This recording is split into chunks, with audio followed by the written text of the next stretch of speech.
नमस्ते, आप सभी को स्वागत है इस पर्टिकुलर यूट्यूब चैनल पे।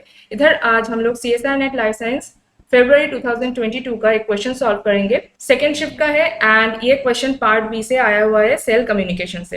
तो पहले क्वेश्चन क्या है देख लेते हैं एंड उसके अकॉर्डिंग कॉन्सेप्ट क्या होगा, जो राइट आंसर है और ऑप्शन है वो क्या होगा देख लेते हैं। तो क्वेश्चन है, if TLR2 is knocked out from a human monocyte derived macrophages PAMP, that is PAMP recognition, by which one of the following TLRs will most probably get affected। मतलब ह्यूमन का एक मोनोसाइट डिराइव्ड मैक्रोफाज है and इस macrophage में TLR2 knocked out हो चुका है। मतलब इस जो TLR2 है वो नॉन फंक्शनल है। तो अगर ऐसा जो मैक्रोफाज है उसका पैम्प रिकॉग्निशन में कैसा इफेक्ट होगा एंड ये जो गिवन ऑप्शन है इसमें से कौन सा TLR का इस पैम्प रिकॉग्निशन में इफेक्ट और अफेक्टेड होगा। तो पहले इसका जो कॉन्सेप्ट है वो जान लेते हैं, उसके बाद फिर से हम इस क्वेश्चन को डील करेंगे। तो क्वेश्चन में लिखा हुआ है पैम्प। तो इस पैम्प का मतलब क्या है? पैम्प का मतलब है pathogen associated molecular pattern. Pathogen associated molecular pattern. तो ये जो पैथोजेन एसोसिएटेड मॉलिक्यूलर पैटर्न है ये क्या हो सकता है और इसका जो एग्जांपल्स है ये क्या हो सकता है? तो इसका एग्जांपल में आता है बैक्टीरियल एलपीएस, बैक्टीरियल फ्लैजेलिन और क्या क्या हो सकता है? और हो सकता है mannose and फ्यूकोस as microbial residue. तो ये और कुछ एग्जांपल्स है। तो ये सब हो सकता है पैम्प। तो पैम्प के साथ TLR का क्या रिलेशन है? पैम्प और पैथोजेन एसोसिएटेड मॉलिक्यूलर पैटर्न जो एक इंसान को अफेक्ट करता है, तो इंसान में भी कुछ मॉलिक्यूल्स रहता है जो इस पैम्प को रिकॉग्नाइज कर सकता है। ये जो पैम्प है इसको रिकॉग्नाइज कर सकता है PRR। इस PRR का फुल फॉर्म क्या है? इस PRR का फुल फॉर्म है pattern recognition receptor. Pattern recognition receptor है PRR का फुल फॉर्म। इस PRR इस PAMP को रिकॉग्नाइज करते हैं एंड उससे जेनरेट होता है एक इम्यून रिस्पॉन्स।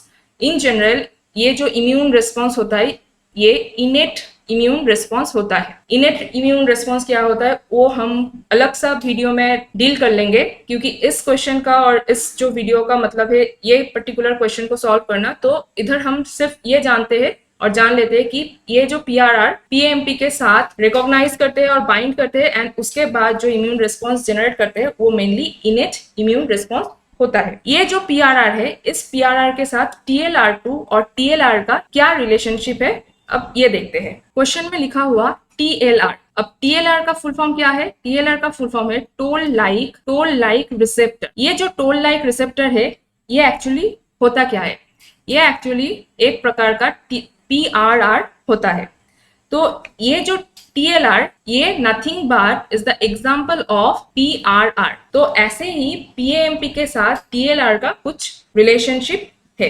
तो अब देखते हैं इस क्वेश्चन का जो डिमांड है, that is knocked out TLR2, how it will affect the पैम्प recognition in case of TLR3, TLR6, TLR2 and TLR9। ऐसा ही कुछ ऑप्शंस दिया हुआ है, हम और एक बार देख लेते हैं। TLR9, TLR3, TLR6 and TLR5। तो ये है TLR5। अभी देखते हैं इस TLR का क्या कॉन्सेप्ट है। तो ये जो TLR है इस TLR इसका लोकेशन हो सकता है PM, that is plasma membrane, endosomal और एंडोजोम में प्रेजेंट हो सकता है, और हो सकता है प्लाज्मा मेम्ब्रेन एंड एंडोजोम। मतलब कुछ TLR सिर्फ एंडोजोम में प्रेजेंट होता है, कुछ TLR सिर्फ प्लाज्मा मेम्ब्रेन में प्रेजेंट होता है एंड कुछ TLR प्लाज्मा मेम्ब्रेन पर एज वेल एज एंडोजोम दोनों पर ही प्रेजेंट हो सकता है। For example plasma membrane TLR, इसका एग्जांपल होता है TLR21, TLR26, TLR55 and TLR11। वैसे ही एंडोजोमल जो TLR है इसका क्या क्या एग्जाम्पल होता है? इसका एग्जाम्पल होता है TLR33, TLR77, TLR88 and TLR99। And plasma membrane and endosome इन दोनों ही जगह जो TLR मिलता है उसका क्या एग्जाम्पल है? उसका एग्जाम्पल है TLR44। ये तो गया what is the location of the TLR and location के बेसिस पे टीएलआर कौन सा टीएलआर किधर रहता है। अब on the basis of dimerisation इस टीएलआर फर्दर दो टाइप का है, क्या क्या, होमोडाइमर एंड हेटेरोडाइमर। अब ये होमोडाइमर का एग्जाम्पल क्या है एंड हेटेरोडाइमर का एग्जाम्पल क्या है।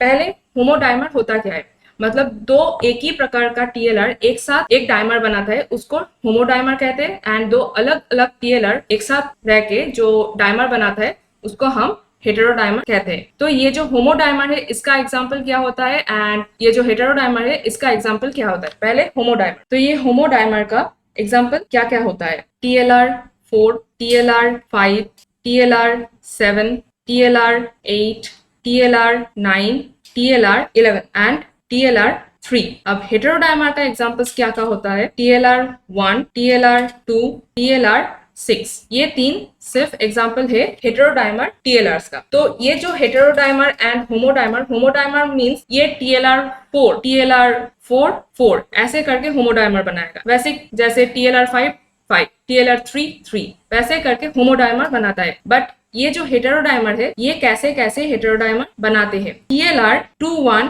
एक साथ हेटेरोडाइमर बनाते हैं, TLR26 एक साथ हेटेरोडाइमर बनाता है। तो अब आते हैं हम हमारे क्वेश्चन पे। तो अब इस क्वेश्चन पे आते हैं।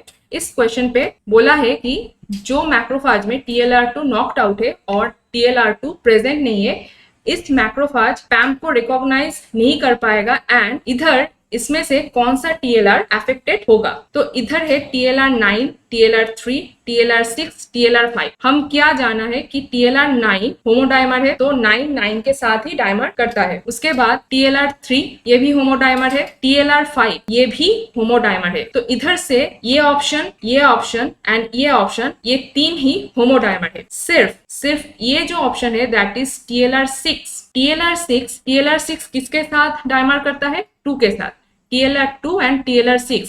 अब क्वेश्चन में लिखा हुआ है कि TLR2 अगर नॉकड आउट होता है तो कौन सा TLR अफेक्टेड होगा टू रिकॉग्नाइज द पैम्प। तो इधर TLR6 will be affected to recognise the PAMP. So this is the questions answer. सो इधर ऑप्शन 3 हो जाता है right answer. So hope this video will be beneficial for you. Thank you guys.